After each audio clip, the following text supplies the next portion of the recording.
If you're looking for a modern design ng bahay, merong upscale community. Located lang dito sa Trece Martires, Cavite. I-check nyo na po ito. Baka ito nang hinahanap mo. Tara!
Good day mga ka-Your Homes! Nandito po tayo ngayon sa Barangay Hugo Perez, Trece Martires, Cavite. And for today's house tour, i-feature po natin ang project po natin na si Sugarland Estate.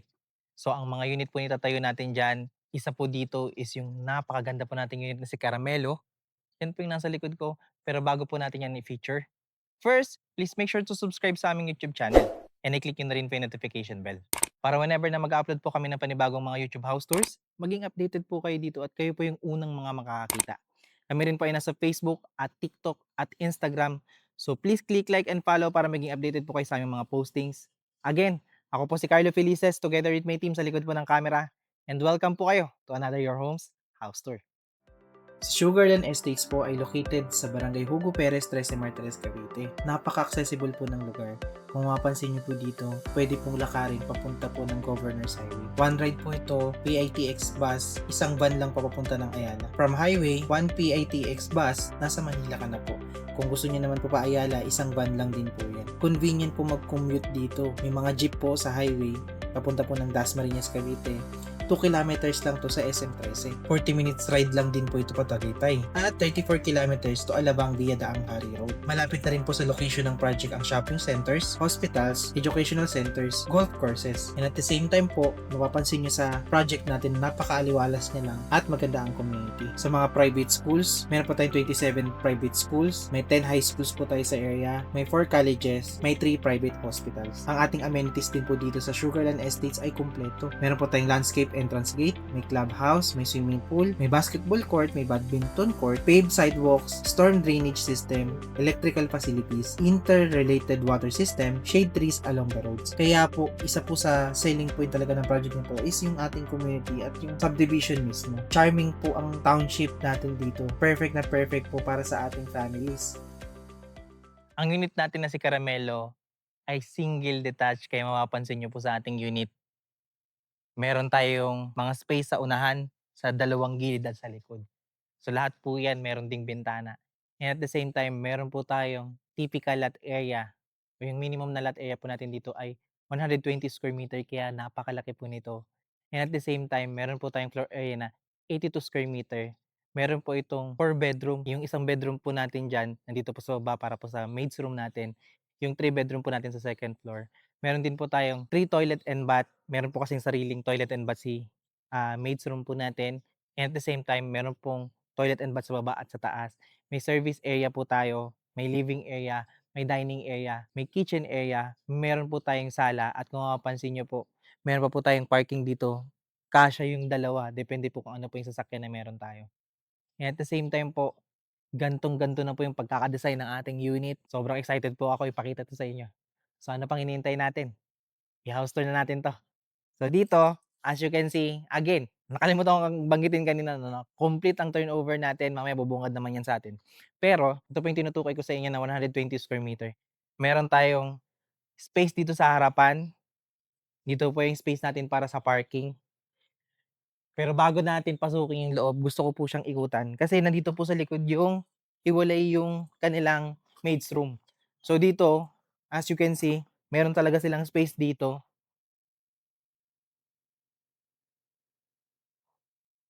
Meron pang setback dito, meron po kayong access pa rin 'no, dito po sa bahay, sa likod po ito. Mamaya tignan naman po natin 'yan. So dito, yung sinasabi po natin na located yung ating maid's room, yung first bedroom natin dito sa baba. So dito po 'yan,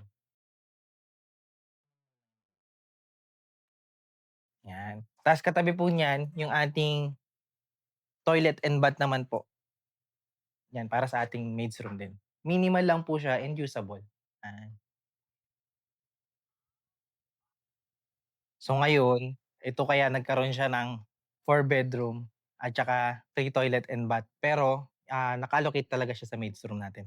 Anyway, this is the space again dito sa sa gilid natin at ayan o, yung mga bintana, nandiyan yung lahat. Pakita ko yan sa inyo later.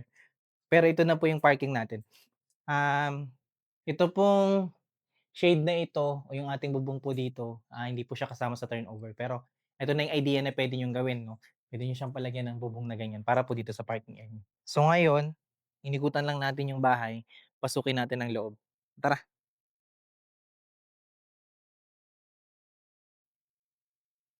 So ngayon, pagkapasok po natin, bubungad po sa atin yung sinasabi natin na complete turnover na siya. Pero, bago po natin siya tignan, tanggalin lang po natin yung mga furnitures, yung mga cabinet at meron po kayong makikita dito sa model unit nila na hindi kasama. Explain ko na lang din po 'yan. Pero ang expect po natin fully tiles ang mga floor, fully painted ang mga walls, yung ceiling natin ganyan na. May partition na sa second floor, so mga minimal na lang po ipapagawa natin if ever.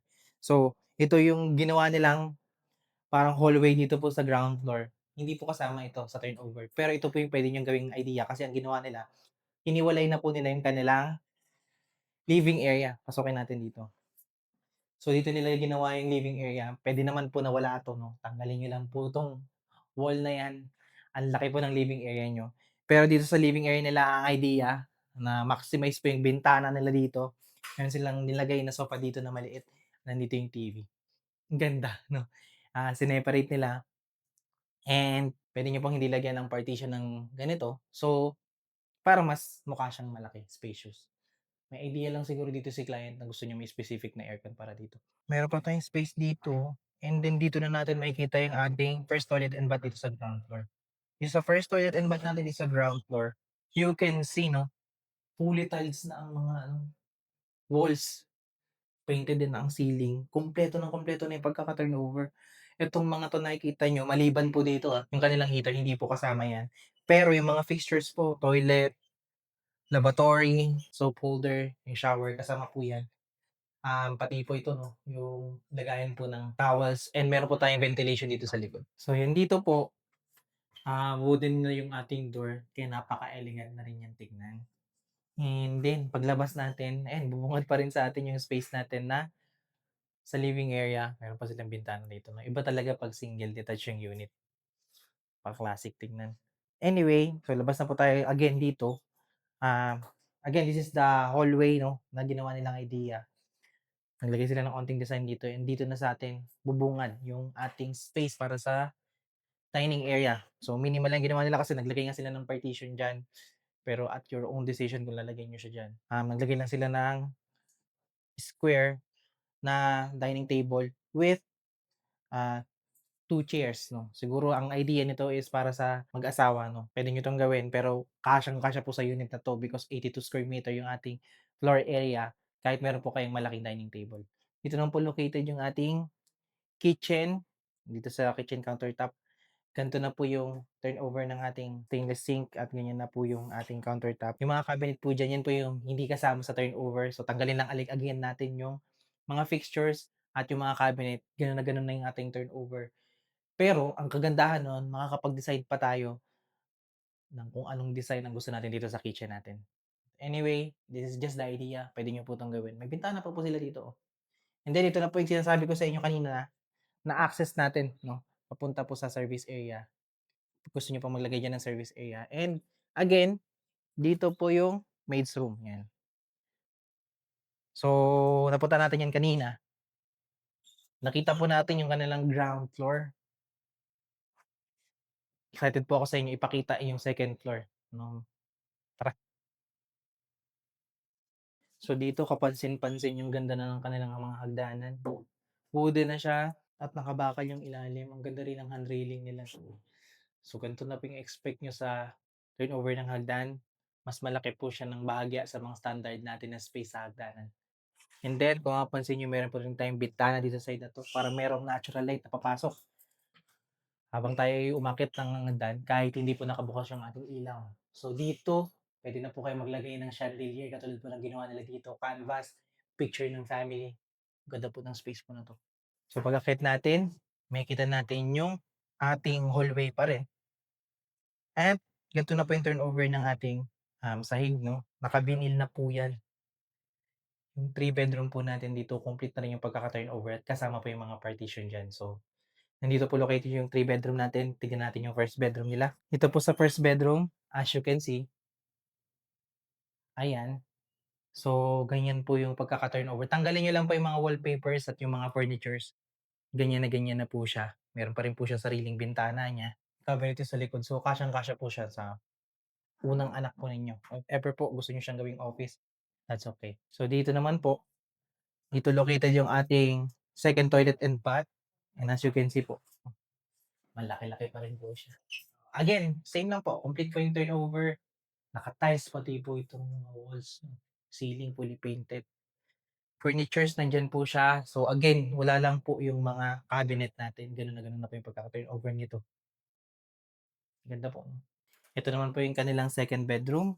And as you can see dito po sa kanilang second bedroom, kasya po yung single bed pa rin. And then wala lang po yung wallpapers diyan. Pero ito na po yung idea na puwede niyong gawin. Naglagay pa po sila dito ng study table at nandiyan po yung nilalagay nilang cabinet. Okey po yung space. Excited po ako ipakita sa inyo yung kanilang master's bedroom na ito na po siya. So, mas malaki po ng bahagi ang kanilang master's bedroom at kaya po diyan kahit po kayo ay naka-king size na kama. So, kitang-kita po yung aliwalas ng bedroom at yung laki niya because meron tayong tatlong bintana, kapansin-pansin din yung high ceiling. Dito naglagay pa sila ng study table or working station at laki ng bintana 'no, kitang-kita yung community. Dito po yung ating cabinet. Ang ganda 'no? So ito na po yung ating actual turnover. Tanggalin niyo lang po yung mga furnitures at yung mga appliances. Gano'n na po yung expect natin sa turnover po ng unit na 'to. Pag-usapan po natin ng presyo. Tara. So magkano nga ba ang presyo ng ating model unit na si Caramelo na single detached na merong typical at air na 120 square meter at floor area na 82 square meter? Ang ating total contract price po dito ay nag-i-start po sa 7,861,680 pesos. Meron po tayong down payment dito na 15%, kay bank po ito. So, if ever po na gusto niyang in-house financing, i-request lang po natin 'yan, pero kay bank po ang computation natin as of now. So, ang magiging net down payment po natin or yung ating down payment na 15% ay 1,179,252 pesos. Meron po tayong reservation fee dito na 20,000 at ang good news po ngayon sa project natin ito, as of now, April 2026, meron po tayong discount na 500,000. So, ang magiging net down payment na lang po natin ay 659,252 pesos.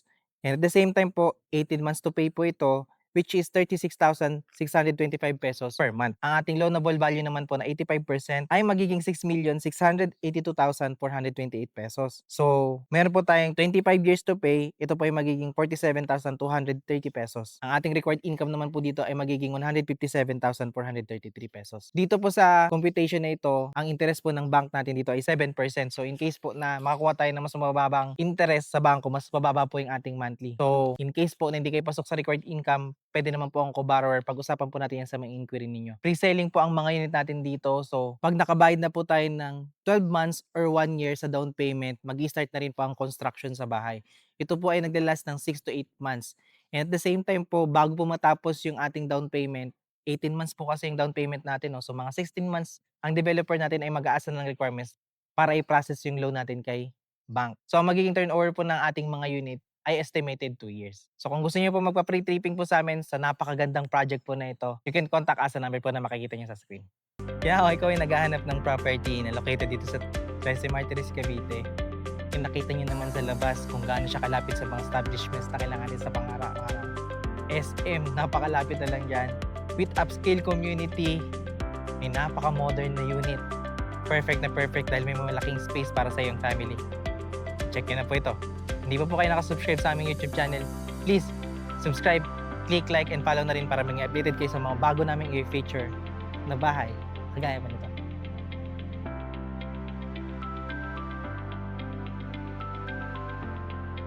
Again, maraming salamat po sa panonood at magandang araw.